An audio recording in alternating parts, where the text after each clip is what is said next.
In this video, we will be moving to our first section of asanas, that is Pavan Muktasana Part 1. Pavan Muktasana Part 1, which is also known as anti-rheumatic group. This group of asanas is concerned with releasing tensions from the joints of the body. It is excellent for those debilitated by rheumatism, arthritis, high blood pressure, heart problems or other ailments where vigorous physical exercise is not advised. Now, before commencing these asanas, there are some contraindications. People should not attempt to do these asanas when they have weak abdominal muscles, severe back conditions, high blood pressure or heart conditions. The benefits of all the leg exercises are: the asanas are helpful for eliminating energy blockages in the joints of the legs, improves coordination, tiredness, cramp, blood clots, osteoarthritis, helps in relieving knee pains, loosening hip joints, thigh muscles, and so on. Now sit down in Prarambhik Sthiti, which is also called as base position. Sit with your legs outstretched, feet close together. Now place your palms of the hands slightly behind the buttocks, fingers pointing backward. Ensure that your back, neck and head should be comfortably straight. The first asana is called Padanguli Naman or toe bending. After being seated in Prarambhik Sthiti, move only the toes of both the feet slowly backward and forward, keeping the feet upright and the ankles relaxed and motionless. Hold each position for a few seconds and repeat this procedure for 10 times. Inhale as the toes moves backward and exhale as the toes moves forward. The second asana is called Gulf Naman or ankle bending. Remaining in the base position, slowly start moving both the feet backward and forward, bending them from the ankle joints. Try to stretch the feet forward to touch the floor and then draw them back towards the knees. Hold each position for a few seconds and repeat for 10 times. Inhale as the feet move backward and exhale as the feet move forward. The third asana is called Gulf Chakra or ankle rotation. Keep your legs shoulder width apart and straight and heels on the floor throughout the practice. Now slowly rotate both the foot clockwise from the ankle for 10 times and then repeat 10 times anti-clockwise. Inhale on the upward movement and exhale on the downward movement. The next asana is called Janu Naman or knee bending. Stay in the base position. Now bend the right knee, bringing the thigh near the chest and clasp the hands under the right thigh. Now after resuming this position, straighten the right leg, pulling up the kneecap. Keep the hands under the thigh but straighten the arms. This is called one round. Now repeat this procedure 10 rounds with the right leg and 10 rounds with the left leg. Inhale while straightening the legs and exhale while bending the legs. The next asana is called Ardha Titli or half butterfly. Sit in the base position. Bend the right leg and place the right foot comfortably on the left thigh. Place the right hand on the top of the bent right knee and hold the toes of the right foot with the left hand. After resuming this position, now breathe in and gently move the right knee upwards towards the chest. Breathe out and gently push the knee down, trying to touch the knee to the floor.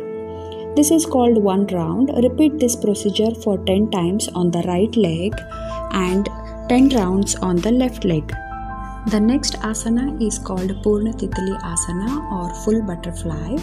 After being seated in the base position, bend the knees and bring the soles of the feet together, keeping the heels as close to the perineum.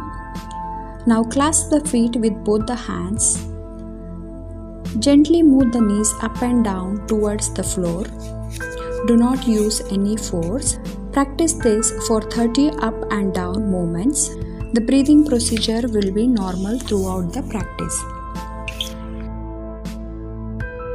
Next asana is Mushtika Bandhana. Now sit in the same base position or cross leg pose. Hold both the arms straight in front of the body at shoulder level. Open the hands and stretch the fingers as wide as possible. Close the fingers to make a tight fist with the thumbs inside. The fingers should be slowly wrapped around the thumbs. Inhale on opening the hands and exhale on closing the hands. Repeat it 10 times. This asana is beneficial for those who are suffering from arthritis. It also helps to release the tension from joints of hands. Next asana is Manibandha Naman, that is wrist bending. Remain in base position or cross leg pose. Stretch the arms in front of the body at shoulder level. Keep the palms open and fingers straight throughout the entire practice. Bend the hands backward from the wrist as if pressing the palms against the wall, with the fingers pointing towards the ceiling. Bend the hands forward from the wrist so that fingers points towards the floor. Repeat 10 times. Inhale with backward movements and exhale with forward movements. Manibandha Chakra, that is wrist joint rotation. Remain in the base position. Extend both the arms forward at shoulder level. Make a loose fist. Slowly rotate the fist about the wrist, ensuring that the fist faces towards throughout the rotation. Make a large circle as possible. Practice 10 times clockwise and anti-clockwise. The hands and wrist asanas are beneficial for the related joints. They also relieve the tension caused by prolonged writing, typing, and so on. Next asana is Kehuni Naman. Remain in the base position. Stretch the arms in front of the body at shoulder level. The hands should be open with palms facing up. Bend the arms at the elbows and touch the fingers to the shoulders. Keep the upper arms parallel to the floor. Straighten the arms again. Repeat it 10 times. You can also do this by extending arms sideways at shoulder level. Hands open and palms facing the ceiling. Bend the arms at the elbow and touch the fingers to the shoulders. Keep the upper arms parallel to the floor. Repeat this 10 times. Inhale while straightening the arms, exhale while bending the arms. Now, Skandha Chakra, shoulder socket rotation. Remain in the base position. Place the fingers of right hand on right shoulder and fingers of left hand on left shoulder. Fully rotate both the elbows at the same time in large circle. Try to touch the elbows in front of the chest on the forward movement and touch the ear while moving up. Stretch the arms back in the backward movement and touch the sides of the trunk while coming down.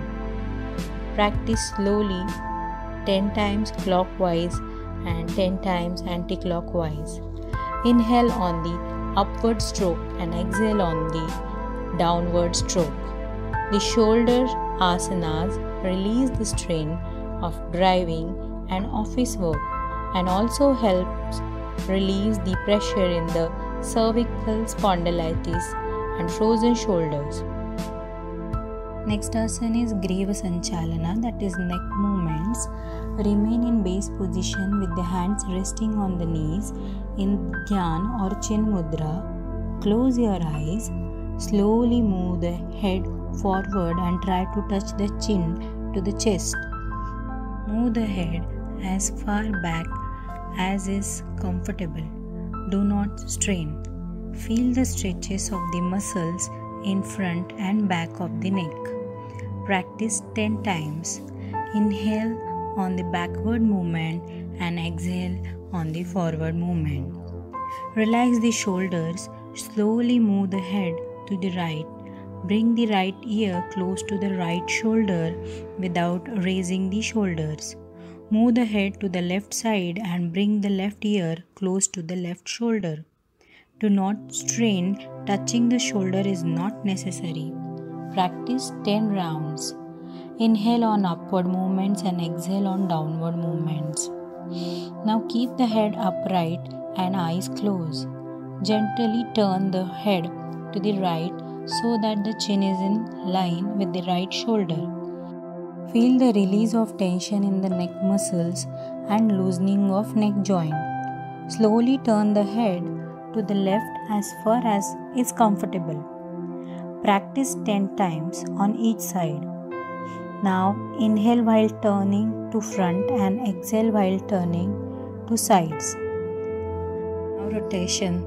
Slowly rotate the head downward to the right, backward and then to the left side in a relaxed, smooth, rhythmic circular movement. Practice this 10 times clockwise and 10 times anti-clockwise. If dizziness occurs, open the eyes and discontinue the practice for that day. Inhale as the head moves up and exhale as the head moves down. After the practice, keep the neck straight and eyes closed. Contraindications are: these 4 neck movements should not be performed by those suffering from low blood pressure, high blood pressure, vertigo, or extreme cervical spondylosis. Cervical spondylosis patients should strictly avoid forward bending of the neck. This asana will release tension, heaviness, and stiffness in the head, neck, and shoulder region. Thank you for watching this video and keep watching our upcoming videos of Yoga for Well-being.